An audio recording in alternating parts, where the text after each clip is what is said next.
ایک زمانے میں پہاڑوں کے بیچ چھپا ہوا ایک شہر تھا جس کا نام سفر تھا۔ یہ شہر اس لیے مشہور نہیں تھا کہ یہاں کے لوگ بہت امیر تھے، بلکہ اس لیے کہ یہاں کے لوگ بولتے ہی نہیں تھے۔ وہ صرف اشاروں میں گفتگو کرتے اور ہمیشہ خاموشی میں رہتے تھے۔ ان کا ماننا تھا کہ آواز صرف مصیبت اور جھگڑے پیدا کرتی ہے۔ لیکن شہر کے بیچوں بیچ ایک پرانا گہرا نیلا پتھر رکھا تھا۔ لوگوں کا کہنا تھا کہ جب سفر شہر آباد ہوا تھا تو یہ پتھر آسمان سے گرا تھا۔ اسی شہر میں ایک چھوٹا لڑکا رہتا تھا جس کا نام کیان تھا۔ کیان بھی دوسروں کی طرح خاموش رہتا تھا، مگر اس کے دل میں سوالوں اور دلچسپ باتوں کا سمندر چھپا تھا۔ جب وہ چپ رہتا تو اسے لگتا جیسے اس کے اندر کی آواز اس کے سینے میں قید ہو کر تڑپ رہی ہے۔ ایک دن کیان نے ہمت کی اور وہ نیلے پتھر کے قریب گیا۔ اس نے ہاتھ بڑھا کر اس ٹھنڈے پتھر کو چھوا۔ اچانک ایک ہلکی مگر گہری گونج سنائی دی۔ پتھر کی سطح چمکنے لگی اور ایک آواز ابھری، لیکن یہ آواز نہ ہوا میں تھی نہ کسی زبان سے نکلی تھی۔ یہ سراسر کیان کے ذہن میں گونجی۔ بولو چھوٹے دوست، خاموشی ایک دیوار ہے جو صرف تنہائی بڑھاتی ہے۔ کیان حیران رہ گیا۔ اس نے ادھر ادھر دیکھا مگر سب لوگ اپنے کام میں مصروف تھے۔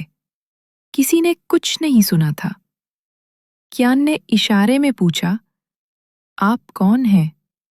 پتھر نے جواب دیا، میں وہ گونج ہوں جسے تمہارے شہر والوں نے بھلا دیا ہے۔ مجھے سفر کی آواز کہتے ہیں۔ تمہارے بزرگوں نے غلط سمجھ لیا کہ آواز بری ہوتی ہے، حالانکہ آواز وہی ہے جو تم اس سے بناتے ہو۔ کیان کے دل کی دھڑکن خوشی سے تیز ہو گئی۔ اس نے دل میں سوچا، مجھے سب کو بتانا ہوگا کہ آواز کتنی خوبصورت ہو سکتی ہے۔ اگلی صبح جب سفر کے لوگ جمع ہوئے تو کیان نے ہمت کی۔ وہ پتھر کے پاس کھڑا ہوا، گہری سانس لی اور اپنی زبان سے پہلا لفظ بولا۔ اس کی آواز ہلکی تھی، اس کی زبان لرز رہی تھی، مگر اس نے کہا، دیکھو۔ پورے شہر میں سناٹا چھا گیا۔ لوگ حیرت سے کیان کو دیکھنے لگے۔ انہوں نے پہلے کبھی کسی کو بولتے نہیں سنا تھا۔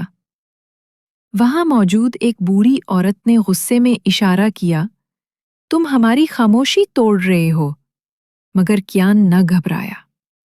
اس نے دوبارہ پتھر کو چھوا اور ایک مدھر سا گیت گنگنایا۔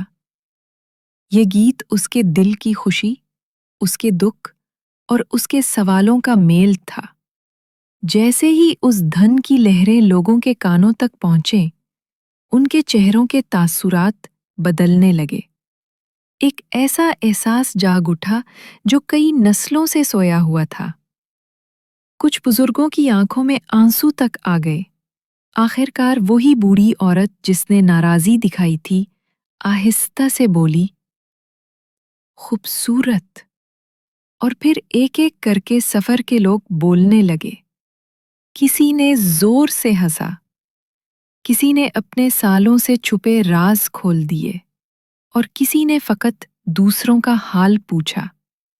اب سفر شہر میں آوازیں گونجنے لگیں، مگر یہ آوازیں جھگڑے کی نہیں، بلکہ رشتوں، محبت اور زندگی کی تعریف کی آوازیں تھیں۔